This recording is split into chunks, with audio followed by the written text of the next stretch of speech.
Hello, I welcome all of you to chapter 15 in the series of Nectar in the Sieve. One day, Raja went out as usual and did not come back. At dusk, they brought his body home, slung between two men, one at the head and one at the feet. There was a small trickle of blood running from his mouth, fresh and still bright red, and more blood from a cut in his head, dark and congealed there here and met in his hair. So congealed means becomes more solid. Uh, so it is very obvious that Raja has been murdered by the tannery workers.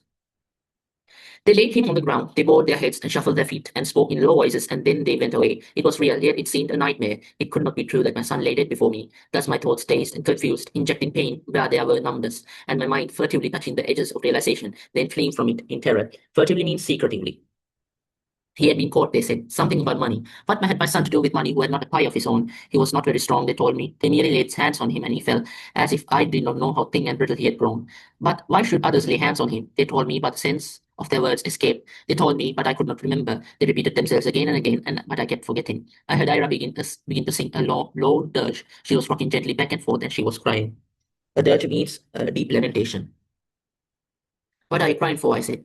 You have little enough strength without dissolving it in tears. She looked at me stupidly and away and down at her brother. Her sorrow flowed to me. The numbness began to clear. I tried frantically to keep it. I might as well have tried to imprison a cloud. For this I have given birth, when you birth my son, that you should lie in the end at my feet with ashes in your face and fallenness in your limbs, and yourselves departed without trace, leaving this huddle of bones and flesh without meaning. Already I think the eyes must be closed.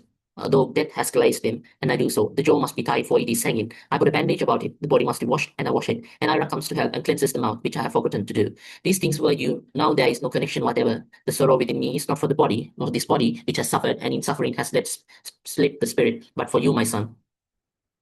Now that prepares the buyer, I see him lifting the body onto it. Then he goes out walking towards the town. At dawn, the funeral begins. Uh, funeral drums begin, and soon after, our friends and neighbors come. So, in the place where the writer shifts to present tends to make it more lively in the place where she said that the eyes must be closed, and it's very philosophical. And however close you may be there is no way to connect with the dead and death. Granny first, though hardly able to walk, then Durgan, Kannan with his wife bearing a few jasmine buds, and Kali bringing with her a Muslim cloth to cover the bier. They pay their respects in silence, and when the sun has risen, the men pick up the bier and depart, but the women stay behind, for this is the custom. All that morning, the sound of drums comes faintly to us, rising and falling with the wind, until at last the final beat comes queering to the air, and we strain our ears for the next. But this sound, which has already gone, is the last. So the funeral drums are a sort of imagery, a sort of foreshadowing of the future, the dark future that would lay in the future of them. Now not even a heap of bones, only a few ashes to show that once a man has lived. Raja had not been dead 3 full days when two officials from the cannery came to see us, and the one who was tall and burly with long moustaches did all the talking. Another who was still insignificant stepped immediately in his shadow and agreed with what he said. So they are not from Rukmani's village, these officials. They are officials. They thought Rukmani might complain about her son's death, to be more exact. The watchmen were only doing their duty. The doorman began. They are engaged to protect our property, you understand. I understand. No violence was used, he said, only enough to stop him. You agreed it was necessary. He was doing nothing. On the contrary, he was in the yard where he had no business to be. And when the chowkidars caught him, they found he had stolen a calf skin. I do not believe it. What use had he for such a thing? So probably these tannery officials are lying of Raja. They are making up excuse for his death. Not in itself, maybe, he replied in a strained voice, as if struggling to keep his temper. But of course, he could have sold it anywhere. We have had a lot of losses recently. You cannot blame my son, I said really. We live from hand to mouth, as you can see. There is no wealth here, such as you goods might have brought. So Rukmini says, even if he had stole, he cannot bring much, and we don't gather much. Actually, Rukmini says, we do not gather riches like that. I'm not blaming your son alone, he said carefully, but of course it is well known your sons have been troublemakers. Now we do not want any trouble from you, you understand? The lad was caught in the act of stealing, maybe as you say, for the first time, and in a moment of weakness. Still he was caught, and for the consequences that followed, no one was to blame except himself. He should not have struggled. In these circumstances, you naturally have no claim on us. Claim, I said, I have made no claim. I do not understand you. He made a gesture of impatience. You may think of it later and try to get compensation. I warn you, it will not work. Compensation, I thought. What compensation is there for that? I felt confused. I did not understand what he was getting at. There was pause.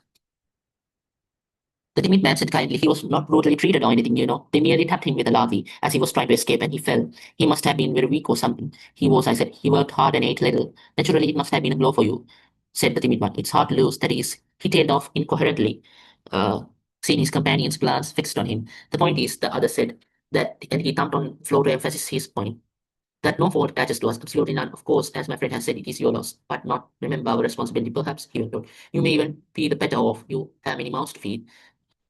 And the thinner man raised his hand to check him, appalled by the words, it scared by his own daring. Poor little moth, that gesture must have taken all his courage. He had none left for speech. His aggressive companion stopped short. The look of surprise spreading over his face was quickly replaced by displeasure. He turned to me. I did not intend to rude you, but sometimes the truth must be stated, unpalatable as it is. I nodded. There was no sense in agreeing or disagreeing. The gulf between us was too wide. It was no use at all flinging our words at each other across the gaping chasm.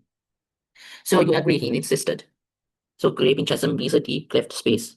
So you agree, he insisted. No responsibility attaches to us. Yes, I said, my lips felt stiff. I'm glad everything is settled then. Any unpleasant matter, but an unpleasant matter, but amicably settled. Amicably means friendly in a friendly way. He drew his lips back, imitating a smile, and turned triumphantly to his companion. Did I not tell you there would be no trouble? You always fear the worst. I told you they would be reasonable. The other did not look triumphant. If anything, he seemed to have shrunk a little. He avoided looking at me altogether. But as they went out together, he glanced me quickly once, and in the brief moment I saw that his eyes were grieving. So probably they were guilty. Probably he hadn't stolen anything. They may have attacked a harmless person. Maybe they must have been all the tannery workers. You should not care, I said very softly to him alone. It does not matter. He heard me and half turned, his eyes cleared a little. I'm very sorry for you, he said in a low voice. May you find peace. He went, his face overlaid with shame and misery. So the poor have no power of authority over the injustices that happen. The ones with power escape the situations with threat, as we can see in this chapter. So as a conclusion, we can say that about this chapter deals with Raja's death and the ordeal, the periods of difficulties they faced more often. So with that, we end chapter 15, and in the next video, we'll start with chapter 16. So thank you for watching. Do subscribe to my channel, like my video, and click the bell icon for more videos. Thank you.